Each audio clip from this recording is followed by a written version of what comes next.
ہمارا موضوع ہے کہ جو جانور قربانی پر کیا جا رہا ہے اس کی عمر کا ہونا لازمی ہے یا دوندہ کھیرا ہونا لازمی ہے۔ پہلی بات تو یہ ہے کہ شریعت نے ہمیں دوندہ اور کھیرا ہونے کا حکم نہیں دیا، بلکہ شریعت کے اندر عمر کا اعتبار کیا جاتا ہے۔ تو اب جانور کی عمریں کتنی ہونی چاہیے؟ سب سے پہلے تو اونٹ کی عمر ہے کہ اونٹ کی عمر 5 سال کا ہونا لازمی ہے۔ اگر 5 سال سے کم عمر کا جانور ہے اونٹ تو اس کی قربانی نہیں ہوگی۔ 5 سال یا 5 سال سے زیادہ عمر کا ہونا لازمی ہے۔ اسی طرح اگر گائے ہے یا بھینس ہے، بھینسا ہے، بیل ہے، ان کی عمر 2 سال کا ہونا لازمی ہے۔ اگر وہ 2 سال سے کم ہے تو اس کی قربانی نہیں ہوگی۔ اسی طرح اگر بکرا ہے یا بکری ہے، ان کی عمر کا 1 سال کا ہونا لازمی ہے۔ 1 سال کی عمر سے کم کی قربانی نہیں ہوگی۔ 1 سال یا 1 سال سے زائد ہونا لازمی ہے۔ اسی طرح بھیڑ ہے یا دمبا ہے، چھترا ہے، ان کی عمر 6 ماہ ہونا کم سے کم لازمی ہے یا 6 ماہ سے زائد ہو، اور 6 ماہ کا بھی وہ لگے گا جو دور سے دکھنے میں 1 سال کا معلوم ہوتا ہو۔ تو شریعت نے ہمیں عمر کا بتایا ہے، نہ کہ دوندہ اور کھیرا ہونے کا اعتبار کیا جائے گا۔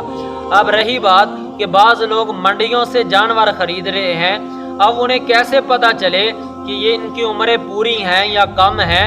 اب وہ یعنی کہ پریشانی کا ان کے لیے سبب بنتا ہے۔ تو اس کا بہترین حل یہ ہے کہ آپ یہ اندازہ لگائیں، اپنے تجربے کی بنیاد پہ دیکھیں۔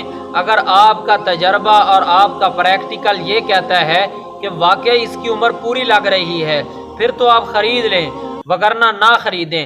اور ایسے موقع پر انسان اس بات سے فائدہ اٹھا لے کہ دوندہ اور کھیرا ہونے کو دیکھ لے۔ اب عمر کا تو پتہ نہیں چل رہا، پھر وہ دیکھ لے کہ آیا کہ یہ دوندہ ہے یا کھیرا ہے، پھر اس اعتبار سے خرید لے۔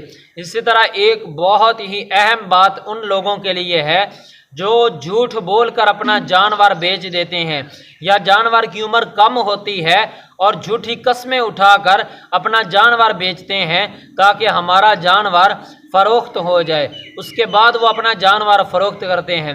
آپ تو جھوٹ بول لیں گے، آپ کے پاس پیسہ ہو جائے گا، لیکن حضور علیہ السلام نے فرمایا جو عیب بتائے بنا چیز کو فروخت کرے گا وہ ہمیشہ اللہ پاک کے پکڑ میں رہے گا۔ اسی طرح فرمایا کہ قسم اٹھا کر جانور چیز تو بک جاتی ہے لیکن اس میں سے برکت اٹھا لی جاتی ہے۔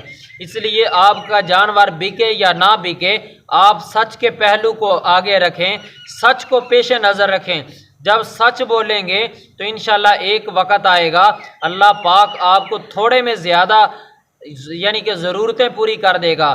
دعا ہے کہ اللہ پاک ہمیں ان چند باتوں پر عمل کرنے کی توفیق عطا فرمائے، آمین۔